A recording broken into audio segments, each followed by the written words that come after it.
Casey at the Bat, a ballad of the Republic sung in the year 1888 by Ernest L. Thayer, illustrated by C.F. Payne.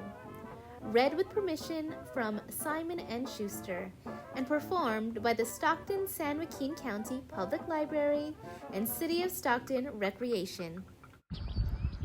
The outlook wasn't brilliant for the Mudville Nine that day. The score stood 4-2, but with one more inning to play. And then when Casey died at first and Barrows did the same, a sickly silence fell upon the patrons of the game. A straggling few got up to go in deep despair. The rest clung to that hope which springs eternal in the human breast. They thought if only Casey could but get a whack at that, we'd put up even money now with Casey at the bat. But Flynn preceded Casey, as did also Jimmy Blake, and the former was a Lulu, and the latter was a cake. So upon that stricken multitude, grim melancholy sat, for there seemed but little chance of Casey's getting to the bat. But Flynn let drive a single to the wonderment of all, and Blake, the much despised, tore the cover off the ball. And when the dust had lifted and the men saw what had occurred, there was Johnny, safe at second, and Flynn a hugging third. Then from 5,000 throats and more, there rose a lusty yell. It rumbled through the valley. It rattled in the dell. It knocked upon the mountain and recoiled upon the flat. For Casey, mighty Casey, was advancing to the bat.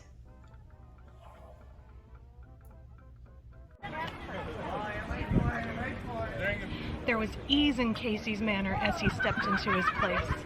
There was pride in Casey's bearing and a smile on Casey's face. And when, responding to the cheers, he lightly doffed his hat, no stranger in the crowd could doubt 'twas Casey at the bat.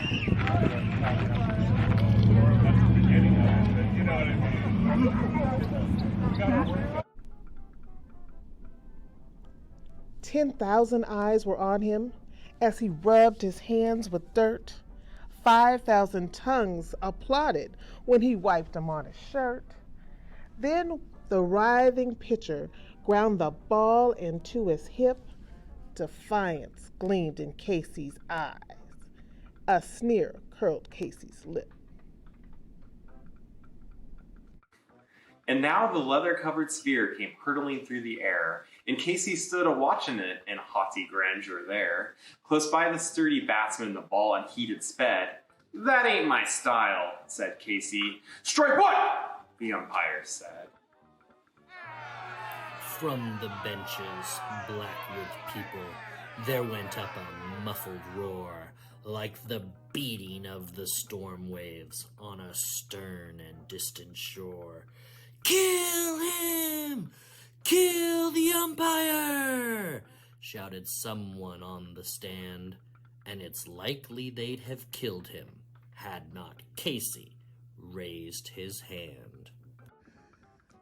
With a smile of Christian charity, great Casey's visage shone. He stilled the rising tumult. He bade the game go on. He signaled to the pitcher, and once more the spheroid flew. But Casey still ignored it, and the umpire said, "Strike two!" "Fraud!" cried the maddened thousand, echoed answer, "Fraud!" But one scornful look from Casey, and the audience was awed. They saw his face grow stern and cold. They saw his muscles strain, and they knew that Casey wouldn't let the ball go by again.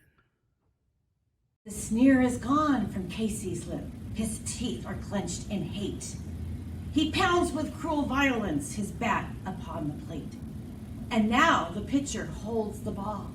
And now he lets it go. And now the air is shattered by the force of Casey's blow.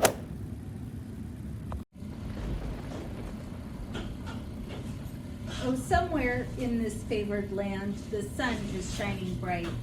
The band is playing somewhere, and somewhere hearts are light. And somewhere men are laughing, and somewhere children shout. But there is no joy in Mudville. Mighty Casey has struck out. Thanks for watching! Did you know? Stockton has been referred to as Mudville. Some say that Casey is modeled after a Stockton ball player named John Cahill. Legend has it that Thayer saw a California League game in the spring of 1888 in Stockton, and like the poem, the league had players named Barrows, Flynn, and Cooney. Make sure to follow us on social media and stay tuned for bloopers. Casey was advancing to the bat.